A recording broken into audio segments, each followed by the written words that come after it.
All right, hi everyone. My name is Panos. I'm a co-founder at NetBeez. And today I'll be talking about some difference between iPerf2 and iPerf3. So for the ones that don't know, iPerf is like a speed test, but on-premise, right? When you run a speed test with a cloud-based server, UCLA or whatever, you don't know where the server is, you don't control it, you don't know who else is using it. So measurements might be unreliable and inconsistent. So with iPerf, you have the control of the client and the server. And it does do something sophisticated. It establishes a connection between, let's say in this case, your wireless connection with the access point, and you pass a bunch of data over a period of time. You know the amount of data, you measure how long it took to do that, and it spits out a number, that many megabps. So there are two versions of iPerf out there, iPerf2 and iPerf3. iPerf2 was released around 2003. The first version was 1.7, I don't know why. And since then, it's always 2 point something. Around 2000, before 2014, some people liked what iPerf was doing, but they didn't like the code base, or they want to add some other features. And they decided, instead of taking iPerf2 and improving it, to write everything from scratch. The result, we have now two versions of iPerf, iPerf2 and iPerf3. Both are actively maintained now. The story with iPerf2 is that up until 2010, we're getting updates, bug fixes, and then at that point, everything stopped. So it looked like a dead project. And around 2015, a big wireless chip manufacturing company, or some people working in a big chip manufacturing company, took over the project because they wanted to test their own chips, and they started, working on iPerf2 again, issuing bug fixes, and adding features that, since they were working for that company, that were tailored for their own needs, right? And that's where the, why is relevant to this conference here. Now, for the most part, I would say, for 90% of the case, if you are looking to do some stress testing of an access point or your network or whatever, you can use either or. They have very, similar options, parameters you can tweak and stuff like that. But there are some cases that, if you are doing some stress testing, or you want to go deep into the weeds of, what access point is better than another one, you might need to look at these things I'm going to point out here now. So the first one is video streaming simulation. So when you look at the video on your mobile device, it looks like a sequence of frames, right? So we'd imagine that frames come in, one after the other, over a certain period of time. But in reality, video streaming doesn't look like this, right? This looks more like when you download the movie, the whole movie, or when you download a big file. Real video traffic pattern looks like this. So it's like a burst of frames, so it's bursty. And of course, if you have this traffic pattern and you're optimizing your chips or your hardware for video, which of course chip manufacturers, hardware manufacturers do, you take advantage of this, right? There are opportunities here. A very simple example is, hey, I send a burst of frames, now I can sleep, right? Save power. Or I can do other things that are more interesting. But bottom line is that this pattern traffic, it's complicated. What it depends on, it has to do with the encoding of the video, has to do with the encryption, the compression algorithms.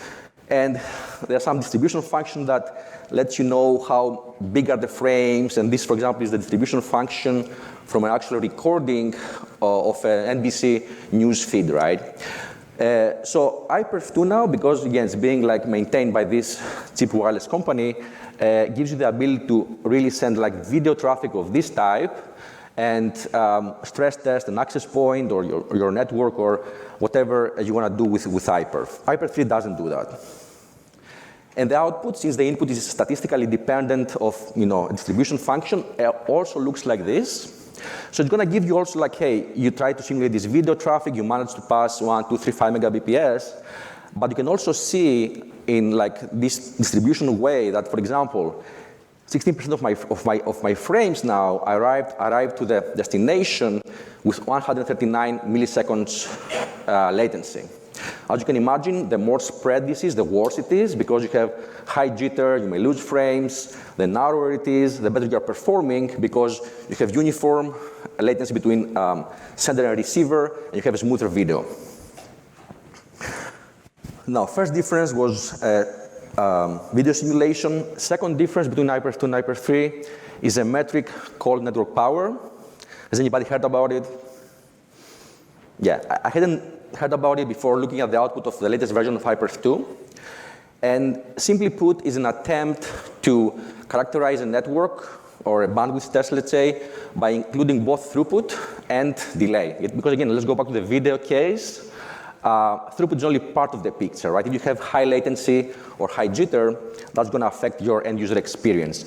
So throughput is the ratio, network power is the ratio of throughput over delay.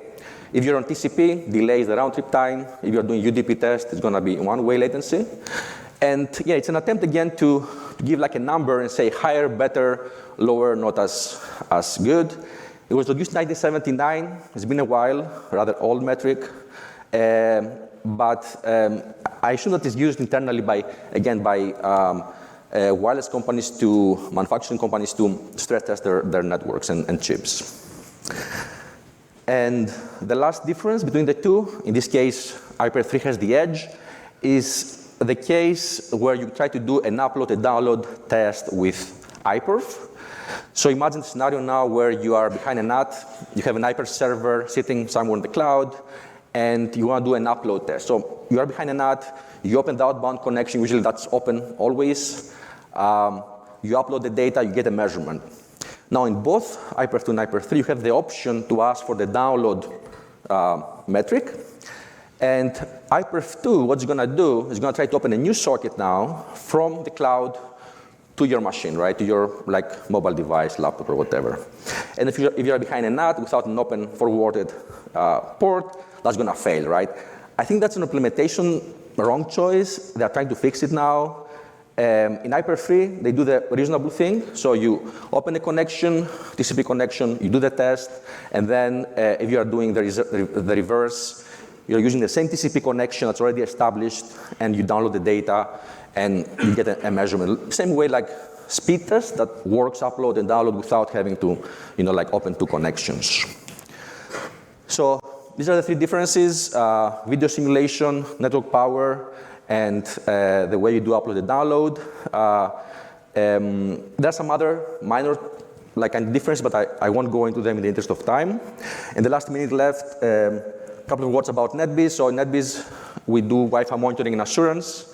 We use sensors around your network to do Wi-Fi testing and baselining by using tests like iPerf, latency tests, speed tests, and give you the ability to troubleshoot and detect network issues before the users do actually. How am I in time? 2 minutes, okay. So I'll give you 2 minutes back. I blog about this online, so if you need more information, you can reach me at netbeez.net/blog, and thank you so much.